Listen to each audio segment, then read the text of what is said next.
누가복음 22장.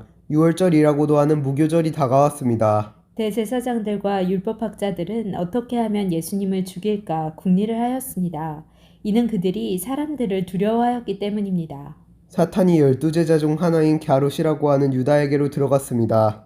유다가 대제사장과 성전 수비대장에게 가서 예수님을 그들에게 어떻게 넘겨줄지를 의논하였습니다. 그들은 기뻐하면서 유다에게 돈을 주겠다고 약속했습니다. 유다도 찬성하고 사람들이 없을 때에 예수님을 그들에게 넘겨줄 적당한 기회를 찾았습니다. 유월절 양을 희생제물로 바치는 무교절이 되었습니다. 예수님께서 베드로와 요한을 보내면서 말씀하셨습니다. 가서 우리가 먹을 수 있도록 유월절을 준비하여라. 이들이 예수님께 물었습니다. 어디에 준비하시길 원하십니까? 예수님께서 제자들에게 말씀하셨습니다. 보아라, 도시에 들어가면 물 항아리를 가지고 가는 사람을 만날 것이다. 그를 따라 그가 들어가는 집으로 들어가거라. 그리고 집주인에게 말하여라. 선생님께서 내 제자들과 함께 유월절 음식을 먹을 방이 어디냐고 물으셨습니다. 그러면 그 사람이 위층에 있는 정돈된 큰 방을 보여줄 것이다. 거기서 유월절을 준비하여라. 베드로와 요한이 가보니 모든 것이 예수님께서 말씀하신 그대로였습니다. 그들은 그곳에서 유월절을 준비하였습니다. 때가 되어 예수님께서 식사 자리에 앉으셨습니다. 그리고 제자들도 예수님과 함께 앉았습니다. 예수님께서 제자들에게 말씀하셨습니다. 내가 고난을 받기 전에 너희와 함께 이 유월절 음식을 먹기를 간절히 바랐다. 내가 너희에게 말한다. 유월절이 하나님 나라에서 이루어질 때까지 다시는 유월절 식사를 하지 않겠다. 예수님께서 잔을 받아서 감사기도를 드리고 말씀하셨습니다. 이 잔을 받아 너희들끼리 나누어 마셔라. 내가 너희에게 말한다. 하나님 나라가 올 때까지 포도 열매에서 난 것을 이후로는 마시지 않을 것이다. 그리고 예수님께서 빵을 들고 감사기도를 드렸습니다. 그리고 떼어서 제자들에게 주시며 말씀하셨습니다. 이것은 내가 너희에게 주는 내 몸이다. 이것을 행하여 나를 기념하여라. 이와 같이 빵을 드신 후에 잔을 가지고 말씀하셨습니다. 이 잔은 너희를 위하여 흘리는 내 피로 세운 새 언약이다. 보아라, 나를 넘겨줄 사람의 손이 나와 함께 식탁 위에 있다. 인자는 정해져 있는 대로 갈 것이나 인자를 넘기는 그 사람에게는 화가 있다. 제자들이 자기들 중에 누가 이런 일을 하겠는가 하고 서로 묻기 시작하였습니다. 제자들 사이에 누가 가장 큰 사람으로 여김을 받을 것인가를 놓고 서로 말다툼이 일어났습니다.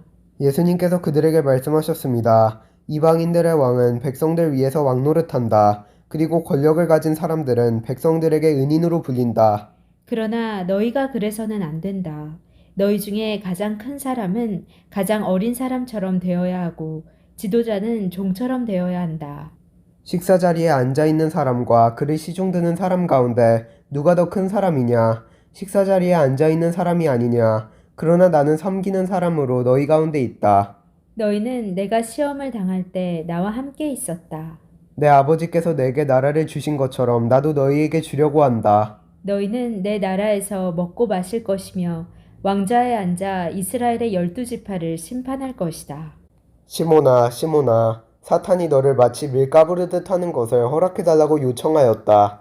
그러나 나는 네가 믿음이 꺾이지 않도록 기도하였다. 네가 돌아온 후에 너의 형제들을 굳게 하여라. 베드로가 예수님께 말했습니다. 주님, 주님과 함께라면 감옥에 갈 수도 있고 죽을 준비도 되어 있습니다. 예수님께서 말씀하셨습니다. 내가 너에게 말한다. 오늘 닭이 울기 전에 네가 3번씩이나 나를 모른다고 부인할 것이다.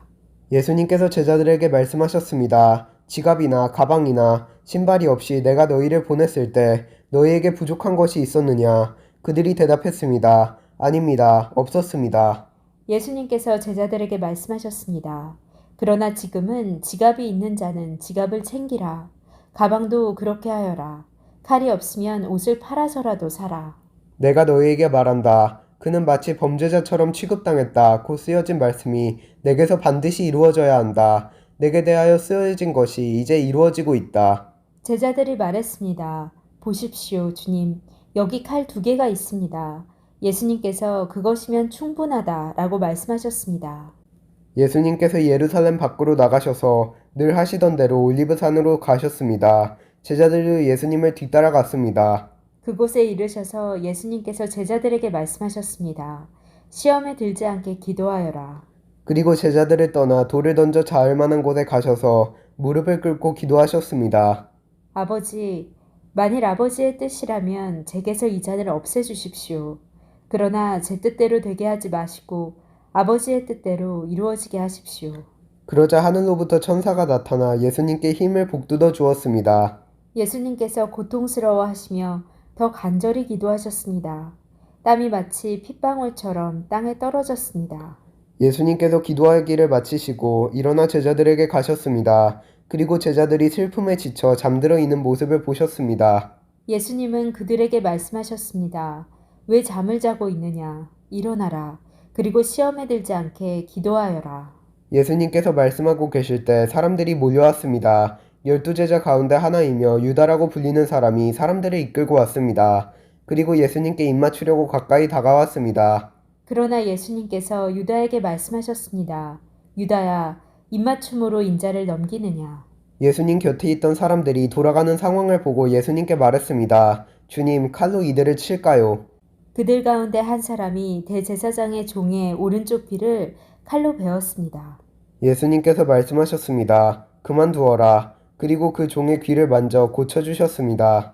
예수님께서 체포하려고 온 대제사장과 성전 수비대와 장로들에게 말씀하셨습니다. 강도를 잡듯이 칼과 몽둥이를 가지고 왔느냐? 내가 매일 성전에서 너희와 함께 있었다. 그러나 너희는 내게 손을 대지 않았다. 그러나 지금은 너희의 때, 곧 어둠이 다스리는 때이다. 그들은 예수님을 체포하여 대제사장의 관사로 데리고 왔습니다. 베드로도 그들과 멀찍이 떨어져서 뒤따라갔습니다. 사람들이 정원 한가운데 불을 피우고 둘러앉았습니다. 베드로도 그들과 함께 앉았습니다. 하녀 하나가 모닥불 곁에 앉아있는 베드로를 보고 노래보며 말했습니다. 이 사람도 예수와 함께 있었어요. 베드로가 부인하며 말했습니다. 여보시오, 나는 예수를 모르오. 조금 후에 또 다른 사람이 베드로를 보고 말했습니다. 당신도 그들과 한패요. 그러자 베드로가 말했습니다. 이 사람아, 나는 아니야. 약 1시간 후에 다른 사람이 주장했습니다. 분명히 이 사람도 예수와 한패요.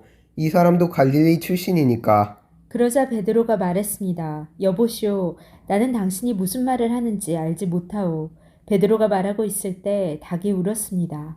주께서 돌아서서 베드로를 보셨습니다. 베드로는 주께서 오늘 닭이 울기 전에 네가 나를 3번이나 모른다고 부인할 것이다 라고 하셨던 말씀이 기억났습니다. 그래서 베드로는 밖으로 나가서 몹시 울었습니다. 예수님을 지키던 사람들이 예수님을 모욕하고 놀렸습니다. 그들은 예수님의 눈을 가리고 물었습니다. 알아맞혀 보아라. 너를 때린 자가 누구냐? 그 사람들은 여러 가지 말로 예수님을 모독하였습니다. 날이 밝자 백성의 장로들, 곧 대제사장들과 율법학자들이 함께 모였습니다. 그리고 예수님을 그들의 법정으로 데리고 가서 물었습니다. 진정 네가 그리스도인지 우리에게 말해보아라. 예수님께서 그들에게 말씀하셨습니다. 내가 너희에게 말해도 믿지 않을 것이다. 또한 내가 물어도 너희가 대답하지 않을 것이다. 그러나 이제부터 인자가 전능하신 하나님의 오른쪽에 앉게 될 것이다. 그들이 모두 물었습니다. 그러면 당신이 하나님의 아들이요? 예수님께서 그들에게 대답하셨습니다. 내가 그렇다고 너희가 말했다. 그들이 말했습니다. 우리에게 무슨 증거가 더 필요하겠는가? 우리가 직접 이 사람의 입에서 나오는 소리를 들었다. 아멘.